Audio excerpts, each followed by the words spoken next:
안녕하세요. 네, 안녕하세요, 노무사님. 간단하게 노무사님 소개 부탁드리겠습니다. 네, 안녕하세요. 저는 이진아 노무사라고 합니다. 오늘 제가 듣기론 주제가 직장 내 괴롭힘이라고 들었거든요. 직장 내 괴롭힘, 요새 정말 많이 얘기가 나오고 있죠. 최근 폭행이라든지 폭언이라든지 많은 일들이 되도되고 있습니다. 저도 최근에 뉴스를 보다가 한 기업에서 직장 내 괴롭힘이 인정됐다는 기사를 봤었는데요. 좀 유명한 기업이었죠. 아주 빨리 배송해주는 그 회사, 정말 사람을 못 살게 굴더라고요. 근데 또 어떻게 보면 회사 생활하면서 겪을 수 있는 문제가 아닐까? 이런 생각도 들기도 했습니다.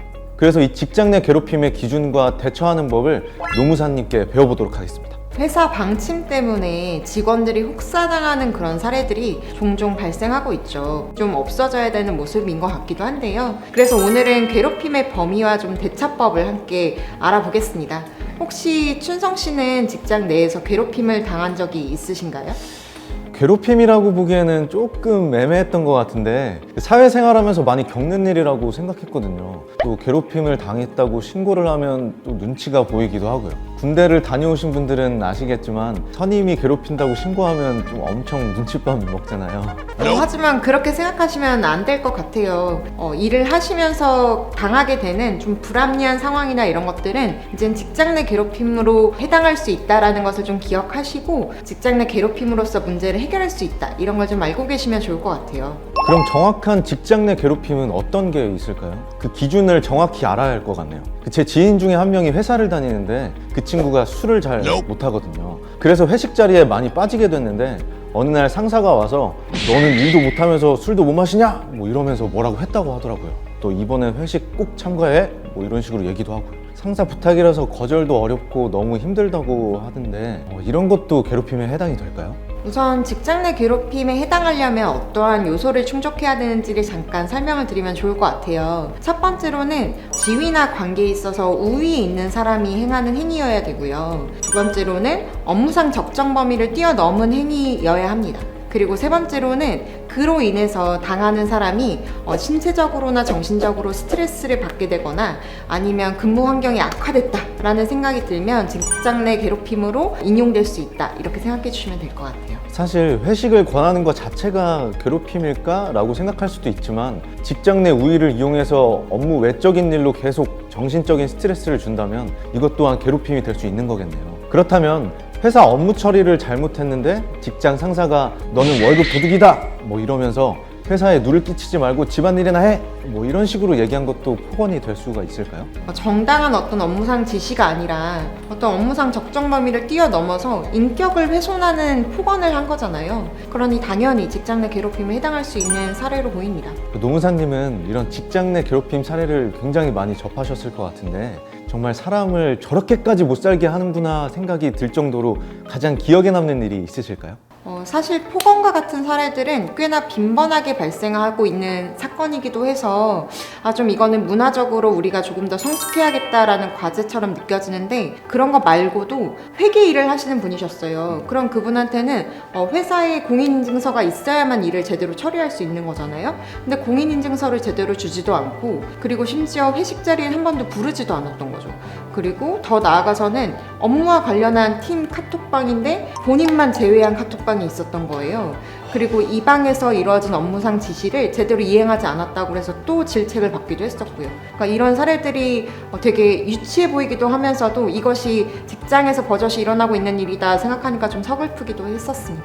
근데 이게 좀 괴롭힘이라는 게 좀 주관적인 거잖아요. 그래서 이게 악용이 될 수도 있을 것 같은데 그 사람의 행동이 마음에 안 들어서 고의적으로 직장 내 괴롭힘으로 그 사람을 신고하는 거죠. 그런 경우에는 신고를 당한 사람은 좀 억울할 것 같기도 하거든요.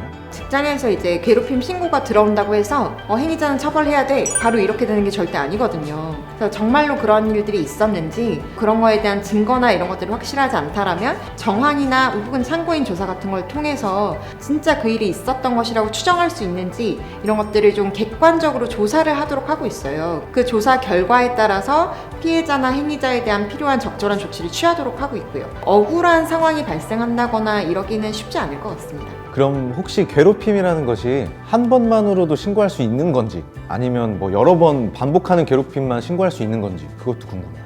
많은 분들이 직장 내 괴롭힘은 한 번만 일어난 행위로는 신고할 수 없는 거 아닌가요? 라는 질문을 해주시기도 하는데요. 그렇지 않습니다. 행위의 경중에 따라서는 단 한 번에 불과하다 할지라도 직장 내 괴롭힘으로 충분히 인정될 수 있는 거라는 걸 기억해 주시면 좋을 것 같아요. 그럼 제가 만약 괴롭힘으로 신고를 하면 그걸 어디서 판단하고 처리해 주는 거죠? 기본적으로는 직장 내 괴롭힘에 대해서는 회사에서 처리를 하도록 하고 있습니다. 그러니까 직장 내 괴롭힘이라는 것은 이제 금지되어야 되고, 그렇기 때문에 회사가 그러한 문제가 발생했을 때에는 적극적으로 개입해서 그 문제를 해결하도록 하는 것, 그것이 직장 내 괴롭힘 금지법의 어떤 주요한 내용이다라고 생각해 주시면 될 것 같아요. 사실 이게 직장 내 괴롭힘으로 신고를 해서 다시 회사에서 일을 하게 되면 눈치가 많이 보일 수밖에 없을 것 같은데 피해자의 신변보호가 되는 건가요? 직장 내 괴롭힘 금지법을 들여다보면은 피해자의 의견에 반하지 않도록 피해자를 보호하고, 조사가 끝난 다음에 괴롭힘으로 확정이 되었을 때 역시도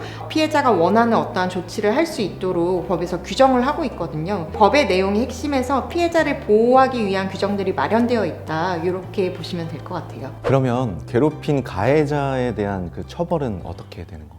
앞서 말씀드린 것처럼 처벌에 대해서는 사용자가 직장 내 괴롭힘 가해자일 때에는 사용자에 대해서 과태료를 부과하도록 하고 있는데요. 상사나 이런 분들이 직장 내 괴롭힘 가해자로 지목될 때에는 딱히 처벌 규정이 있지는 않습니다. 하지만 회사 내에서 징계나 이런 조치를 통해서 더 이상 그런 문제를 재발하지 않도록 관리를 할 수는 있겠죠. 최근에 점점 직장 내 괴롭힘에 관한 이야기가 뉴스나 기사를 통해 많이 보도되고 있고, 그에 관한 법도 생기고, 그 괴롭힘 없이 즐겁게 회사를 다닐 수 있는, 즐겁게 다니는 건 아닌가요, 회사가?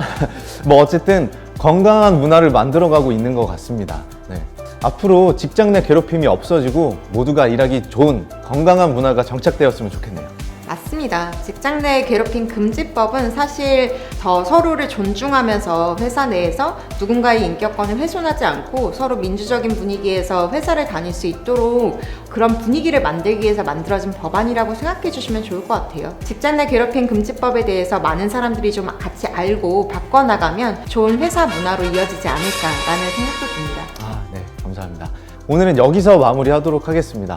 더 자세한 내용은 온라인 서울 노동 아카데미에서 들으실 수 있습니다. 노무사님, 시청자분들께 자유롭게 한마디 해주십시오. 살면서 가장 많은 시간을 보내는 공간을 꼽으라고 한다면 1위는 침실이겠지만 2위는 바로 직장입니다. 그래서 직장에서 생활하는 그 시간들이 너무 괴롭거나 누군가가 고통스럽지 않도록 서로가 서로를 배려하면서 존중할 수 있는 직장 문화가 잘 정착해 갔으면 좋겠습니다. 네, 노무사님 말씀 정말 잘 들었습니다. 그럼 다음 시간에 만나요. 안녕!